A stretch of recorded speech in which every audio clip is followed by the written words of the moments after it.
এজাক বৰষুণতে মহানগৰীত বানপানী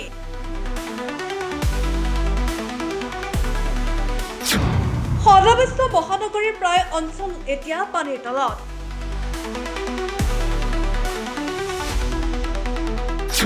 পানীৰ নিচিনে ধনী দুখীয়াৰ ভেটি উটি যায় নিমিষতে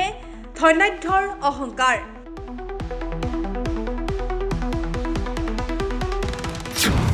আনকি মুখ্যমন্ত্ৰীকো পানীয়ে ধৰে বাদ ভেটি এই দৃশ্যলৈ মন কৰক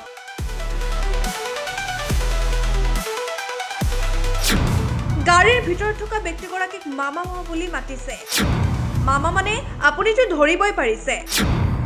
বজাৰ বাদ ভেটা মানে খুৱাইছে জলাকলা মহানগৰীত কি যে জীৱন বৰষুণ দিলেই মনলৈ আহে ভয় শংকা এজাক বৰষুণতে ভৰি পৰে গুৱাহাটীৰ নলা নৰ্দমা পানীৰে উপচি পৰে বাটপথ স্তব্ধ হয় জনজীৱন মানুহৰ ঘৰৰ ভিতৰত হয় এককাল পৰ্যন্ত পানী দুখৰ সীমা নাই এই দুখৰ অন্তও নাই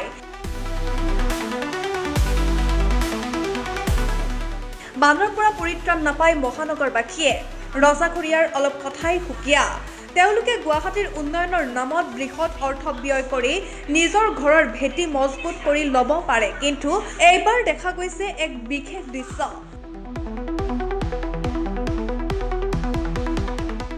মুখ্যমন্ত্ৰী ডক্টৰ হিমন্ত বিশ্ব শৰ্মাৰ গাড়ী ভেটিছে বানে পথৰ মাজত ৰৈ গৈছে মুখ্যমন্ত্ৰীৰ বাহন পানীত ডুব গৈছে জনতা পানীত ডুব যোৱা জনতাই চিঞৰি চিঞৰি মামা বুলি মাতিছে মামাই চাগে বুজিছে বানৰ যন্ত্ৰণা